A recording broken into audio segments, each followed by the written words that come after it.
बोलिए। उमर साहब show your mark first. Thank you sir. यार इधर हटो ना, इधर हटो ना। ओ यार ये नीचे करो यार, नीचे करो, नीचे करो। हेलो हेलो चलिए डॉक्टर साहब आज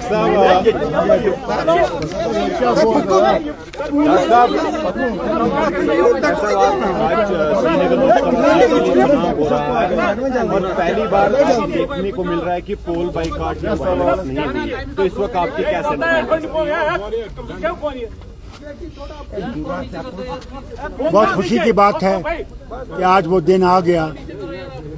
2014 में वोट नहीं दे सका क्योंकि मैं अस्पताल में था विलायत में, मगर अल्लाह का शुक्र है कि आज पार्लियामेंट्री इलेक्शन में मैं आपके पास खड़ा हूँ।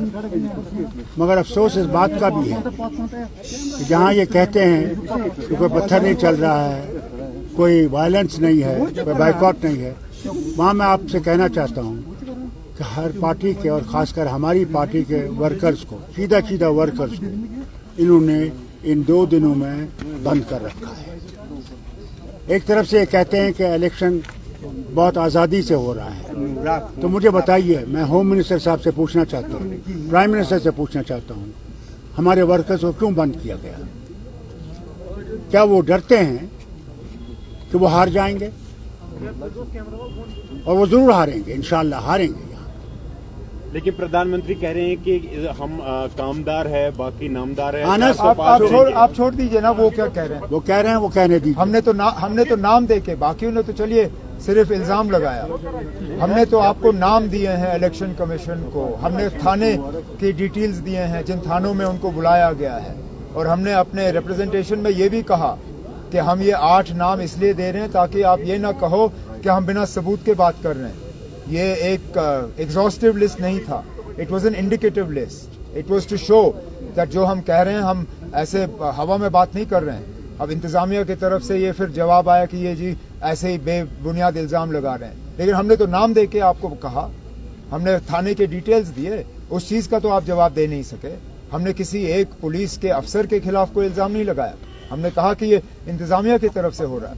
और लगातार बहुत सी कॉन्स्टिट्यूएंसी से जो है ये रिपोर्टें आई, यहाँ तक कि मेरे जो पोलिंग एजेंट्स और बाकी थे वो इतने डरे हुए थे रात को कि उनको पता नहीं कहाँ बुला के बंद किया जाएगा। कई सारे तो या तो दोस्तों या रिश्तेदारों के घर में सोए, कुछ तो उनमें से ऐसे हैं जो अपनी गाड़ियों में सोए थे रात को, वो घर वापस नहीं गए। अगर यही इनका आजादाना तरीका इलेक्शन है तो फिर ये अपने घर में रखें इसको। डॉक्टर साहब, आपका एक देरीना तजुर्बा है, ये चीजें आपने पहले भी देखी है। जो कल नेशनल कॉन्फ्रेंस का एक स्टेटमेंट आया था, अगर इलेक्शन कराना ही नहीं था फिर तो पहले ही क्लियर करते कि किनको जिताना है। यही तो मुसीबत है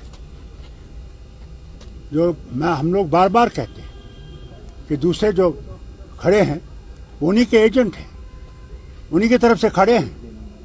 आज लोग उनको दिखा देंगे कि कौन यहाँ पे है कौन नहीं है, कर लें जो करना है। फिर तो लोगों का भरोसा उठता है, लेकिन होता है, जरूर उठेगा। पार्टी भी इसी तरह की एलिगेशंस लगा रहे हैं कि उनके वर्कर्स को। मैं आपसे कह रहा हूँ ना, यही तो मुसीबत है। लेकिन अब अपनी पार्टी के तरफ से इस तरह के इल्जाम लगाना तो मजाक की बात है, क्योंकि ये किया ही जा रहा है उनको फायदा पहुंचाने के लिए। और है कौन मरकज की तरफ से इलेक्शन लड़ने के लिए? और जरा बताएं कौन से वर्कर? मैं फिर ये बात दोहराता हूं ना, अब हमने तो कम से कम आपको नाम दिए, थानों के डिटेल्स दिए, वो जरा बताएं कौन है और किस थाने में लिया गया। अब चलिए जो हुआ सो हुआ, रात गई बात गई, आज नया दिन है।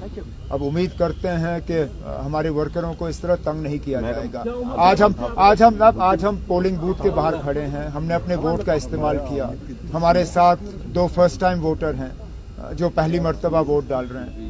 ये पहली बार है कि हमारी फैमिली की 3 पीढ़ियां जो हैं एक साथ वोट डालने आए। मैं यही उम्मीद करूंगा कि बाकी जगहों में भी इसी तरह अपने जमहूरी हक का जो है वोटर इस्तेमाल करें।